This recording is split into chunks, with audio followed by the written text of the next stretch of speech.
Many viewers following the Diddy case ask a quite logical question. If the rapper is accused of racketeering, human trafficking, and conspiracy, why do most testimonies boil down to stories about threats, emotional, and physical abuse? Where's the evidence of a systematic criminal scheme rather than just toxic and cruel relationships? Let me briefly explain this to you. The answer lies in the very definition of racketeering as interpreted by the Federal RICO Act. To put it briefly, the RICO law assumes that a person creates, maintains, or participates in a criminal organization that systematically violates the law. Crimes under the RICO Act don't necessarily have to be identical in form.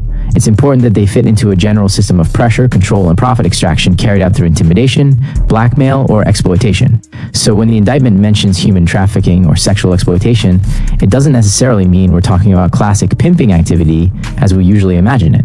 Instead, the prosecution can argue that Diddy created conditions where young women found themselves under his complete control, were deprived of the ability to act independently, and were forced to participate in those very dirty acts. And since many women were subjected to this is that very criminal scheme called racketeering. This is exactly why Diddy's lawyers try to present everything as if there was no scheme, claiming everything happened by mutual consent, and the women simply want to profit from Diddy's loud and good name. Okay, that's understandable, but if this really is a scheme, why are so many details being hushed up? Don't you think the case is being handled somewhat limitedly? In the charges, there's not a word about minors, although initially they talked about 120 lawsuits, among which there were cases where the victims hadn't reached 18 years old at the time of the events. Where are all these stories? Why did they somehow just disappear from view? Even if the lawsuits turned out to be slander, Diddy's lawyers would be shouting about it on every corner. Since there's silence, either the cases were somehow swept under the rug, or we're still in for a fun continuation, and the trial is unlikely to end by July 4th as initially stated. And what happened to those cameras that were reportedly seized from Diddy's house in the fall, including hidden cameras? Where is all this? Why does everything revolve exclusively around Cassie's recording? Maybe because those other recordings could have captured faces that aren't very profitable to show. Two influential figures? I'm not talking about some celebrities here. For example, the case involving Lucien Grange, CEO of Universal Music Group, was simply taken and erased from the information field, although the lawsuit wasn't filed by some random person but by a man from Diddy's circle, and he also said there were recordings. Shortly after the accusations, news flashed that Lucien allegedly called everything slander, and the case quickly faded away. But if this really was a lie, why didn't anyone file a defamation lawsuit? Why didn't they make public what was on those cameras? Someone will say, well, you're not a lawyer and don't understand, but look at R. Kelly's story. He was accused for years of crimes against young girls, but thanks to money, he escaped the law. This isn't my speculation. It was all confirmed, and he was really punished only when he lost financial support. So, why do we exclude corruption in Diddy's case? It's clear that covering everything up is no longer possible.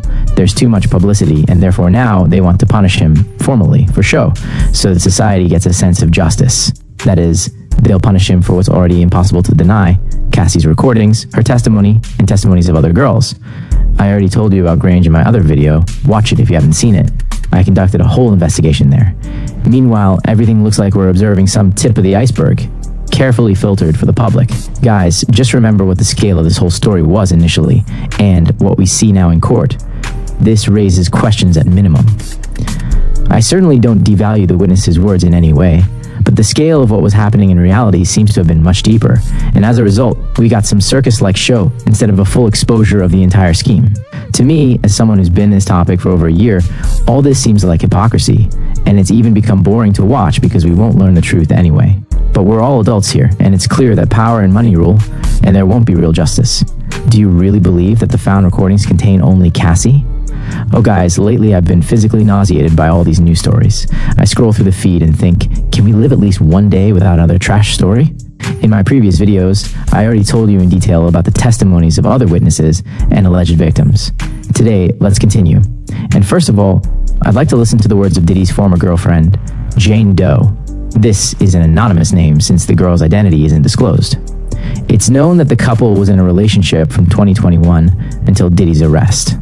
Jane told how she first met Diddy during a bachelorette party in Miami in 2020. Then he was dating her friend, but quickly began showing interest in Jane herself. Diddy was cheerful, charismatic, invited her to a yacht, and later gave her his phone number. Their first date happened in January 2021 and lasted 5 days. Here's what Jane wrote. We made love, walked on the beach. Then he invited me to an official dinner. I was head over heels in love with him. He gave me $10,000 and said it was for spending so many days with him, and I was grateful. Considering Diddy's character, the relationship of course quickly took a dark turn. Jane told how at Diddy's initiative, she began taking substances and under their influence participated in so-called freak-offs, where Combs brought other men. If at first all this even excited her, gradually everything grew into systematic pressure. This opened Pandora's box.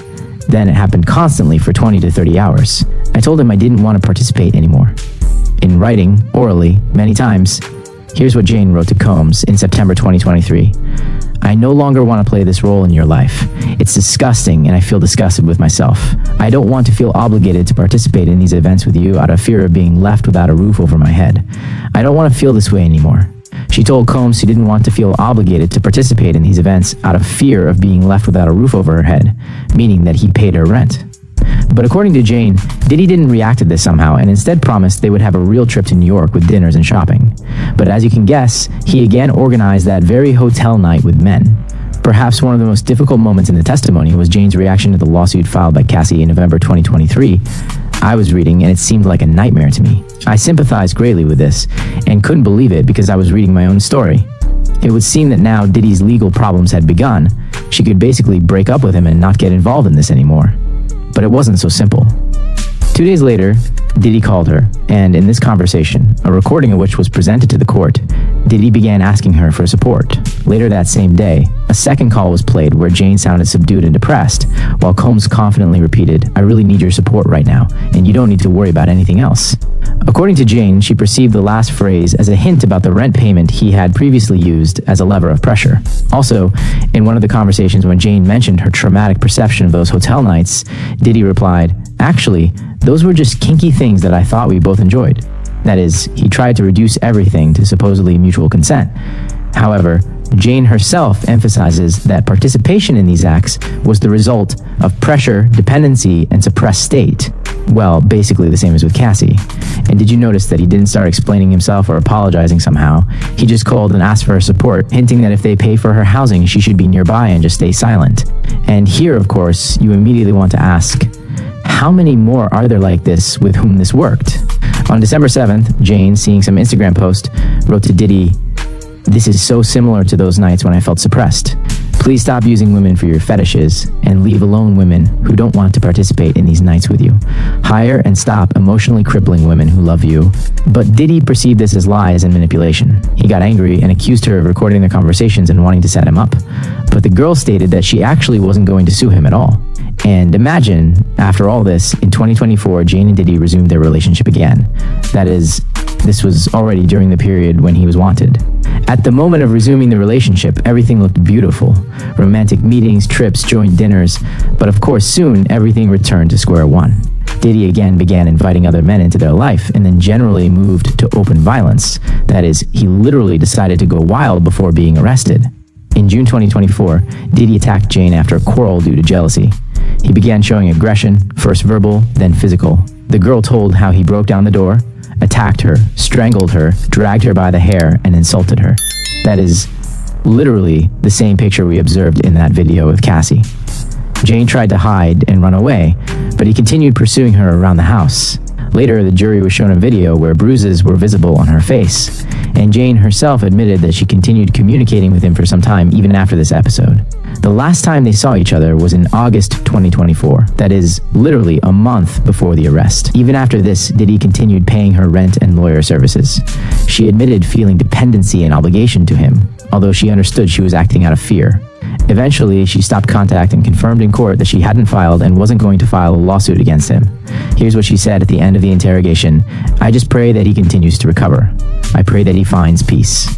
Interestingly, it turns out that despite Jane telling about abuse, her performance caused an ambiguous reaction, and all because she continues to support Diddy. During her testimony, he even nodded, as if they were acting according to a pre-agreed scenario. But it's not for nothing that he pays for her lawyers and rent. Honestly, this creates a feeling of staging and can be dangerous as it might discredit other victims. For example, some juror might decide that all women accusing Diddy are acting out of self-interest. Besides that, she told that one of the reasons for his aggression was her infidelity. As a result, this might be perceived as an attempt to justify abuse, which is dangerous for evaluating other episodes. I in no way justify Diddy, but Jane's behavior definitely raises questions. Also, a few days ago, Kanye West appeared in court. The rapper came in white, and many saw this as a reference to Diddy's famous white parties. They say the rapper left there literally after 40 minutes and told journalists he supports Combs. Honestly, this didn't surprise me at all, and for some reason it sometimes seems to me that Kanye is the same cuckold as Diddy. He apparently gets pleasure from how Bianca walks around practically naked and causes a violent reaction. You probably remember with Kim Kardashian, he also completely changed her style, but then it benefited her. But then it seems his mind finally went off the rails, which was reflected in the appearance of his girlfriends. Although, yes, this sounds strange, of course, and there's nothing healthy in this. On the 16th day of hearings, Capricorn Clark, Diddy's former assistant, testified, and their relationship immediately began with threats. On the very first working day, he took her to Central Park at night and declared he would kill her if he found out she was somehow connected to Suge Knight, that very old enemy of Diddy. Later, when jewelry went missing from the house, Diddy locked her in an abandoned building in Manhattan and subjected her to interrogations for several days. The man with a cigar threatened to throw her into the river if she didn't pass a lie detector test. Excuse me, of course, but this already smells like some wild 90s when such methods were used to beat the truth out of a person, or just savagery. Well, in general, if you analyze Diddy's behavior, it seems to me he mentally remained somewhere in 95, 98, and got a bit confused that times are changing and everything has limits. One of the most frightening episodes involves rapper Kid Cudi. According to Clark, Diddy burst into her place at 5:30 a.m. with a gun, ordered her to get dressed, and took her to Cudi's house. Threatening, he said he was going to kill this bastard. But I didn't want to go with him. I was crying, I called Cassie, begged her to intervene. However, he grabbed me by the arm with a weapon and led me to the car. As we already know, Kid Cudi's car caught fire, and he directly stated that he suspects Combs. I told you about this case in detail in my previous video. Clark also remembered how he beat Cassie at his home, kicked her until she curled up in a fetal position. The finale of the interrogation was probably especially emotional when the defense showed her old messages where she allegedly remembered chemistry with Combs.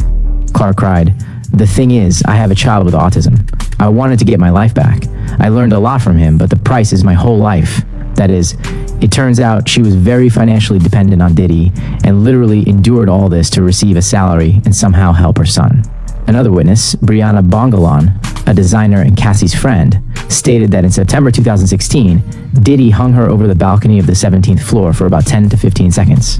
I was afraid of falling. I still have nightmares and severe paranoia. I used to scream at night in my sleep.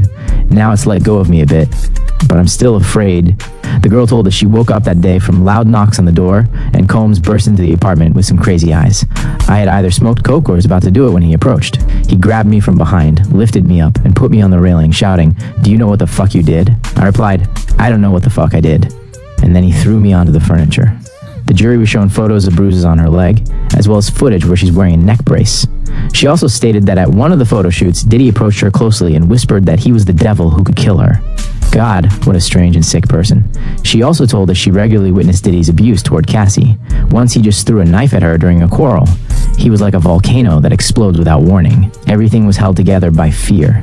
According to her, even if someone just wanted to change clothes or go rest, this caused an outburst of rage from Combs. Oh, guys. We've already seen so many shots where he shows his aggression and generally doesn't seem to be ashamed of it. Just imagine what was happening off camera. I'm interested whether there will be at least someone who will say that Diddy is not a monster, but just a kind person. Well, not counting his children and mother who defend him, attend every session, and just send him hearts and kisses during sessions. This is just horrible. Well, if you remove his relatives, then so far every new testimony reads as if from the same script. Here's another example. Maya, Diddy's former assistant who worked with him for 8 years. She told that all this time she lived in constant tension, emotional isolation, and fear of outbursts of rage from her boss. According to her, she was close to Cassie and loved her like a sister, but couldn't speak openly with her about what was happening. Puff didn't allow me to tell her the truth about where he was, with whom, what was happening. But he hacked my phone and Cassie's phone a lot, installed trackers on our car. He always knew what we were talking about. He always knew where we were, she shared. That Combs systematically attacked her, subjected her to humiliation, and also threatened and blackmailed her. He controlled everything, who I talked to, where I went, what I ate, even when I slept. He said, "If you leave, no one will save you." Sometimes he would just close the door and beat me. I stopped understanding where day was and where night was. Everything was like a trap. During cross-examination, Diddy's lawyers showed a message where Maya thanks him, writes warm words, and here's how she explained it. "The thing is, you learn to play by his rules because otherwise there's pain. He gave gifts and then humiliated, beat, and then hugged. These were constant swings, because of which I tried to convince myself that maybe it's not all so bad. Maybe he'll change. That is, she described the typical cycle many abuse victims live by: abuse, gift, forgiveness, and everything again. I already talked about this in the previous episode and quoted a clinical psychologist who explained why people stay in such relationships for years. Be sure to watch if you missed it. Guys, I've now told you probably about the most prominent testimonies with all the details, but besides these girls, there were other witness accounts that also confirmed Diddy's cruelty. It's also still unclear what will happen to Diddy's assistant Christina, who is a full accomplice to all the dirty deeds. Her name was mentioned many times by witnesses, and it was confirmed that she helped Diddy and covered up many of his crimes. Christina herself didn't give testimony, but she hired Diddy's lawyers, and there's an assumption that her case will begin to be considered after they finish Diddy's case, or she'll give testimony only if she makes an immunity deal, like another former Diddy assistant did. But on the other hand, prosecutors don't need her since they have enough witnesses and evidence. Probably she should still be tried as an accomplice. In general, I haven't quite figured this out yet. We'll see. On the Reddit site, a supposed forecast for Diddy's case recently appeared where they wrote that most likely he'll be found guilty on all counts except arson and forced labor, and the supposed sentence is from 20 years to life imprisonment. Personally, I don't quite agree with the point about forced labor, because some former assistants directly stated that Diddy forced them to work 20 hours a day without overtime pay through threats. This could well qualify as coercion, but again, it all depends on the evidence provided. And I'd also like to tell you that you shouldn't underestimate Diddy's strategy. He knows by what statistics he'll definitely be found guilty, and therefore he wants to reduce the damage and get out of the situation with minimal losses. That is, essentially, he doesn't hope for complete freedom, and this most likely won't happen. He just wants to preserve his name, probably save at least some part of the money. Most importantly, Diddy needs only one juror. That is, he needs one person who will doubt, who won't believe completely. That's exactly why the defense might play not for acquittal, but for doubt. That's exactly why the defense shows all these messages where victims allegedly wrote him pleasant texts, thanked him, and so on. After all, there's a probability that among the jurors, there will be at least some person who won't understand the essence of these abusive relationships, won't understand this painful cycle, and might perceive everything as if Diddy was used just for money. That is, Diddy's team doesn't necessarily need to win. They need to sow uncertainty in at least one of the 12. They need only one person who won't believe some victim. Honestly, I won't be surprised if they succeed. And I'll say again, this whole trial somewhat irritates me because they don't show us everything. They show us only some tiny tip of the iceberg. And the entire large-scale system of horrors that was talked about in the beginning seems to have evaporated. I'm also irritated that they're trying to make idiots out of people supposedly here take the testimonies of all these women, and that's enough. Diddy, you tormented them, attacked them, mocked them, and that's it. But damn, I don't believe everything was only like this. Despite all this clownery and all this trial they're trying to present to us as the only correct version where supposedly only Diddy is guilty, I want to find at least some positive moment. I'm glad that women are increasingly beginning to talk about abuse, and the topic itself is becoming more visible and discussed. But I want to remind you that even if you know all these red flags, have studied all this, it doesn't always save you from falling into toxic relationships. Sometimes people choose abusers simply because of their own traumas, experiences, or scenarios. If you notice that you find yourself in such destructive relationships again and again, this is a serious reason to turn to a specialist. And no, this isn't a lead up to advertising. I just really care about mental health topics and would like more people to pay attention to this. Thank you all for watching. As always, I'll be waiting for you in the comments. Bye everyone, see you next time.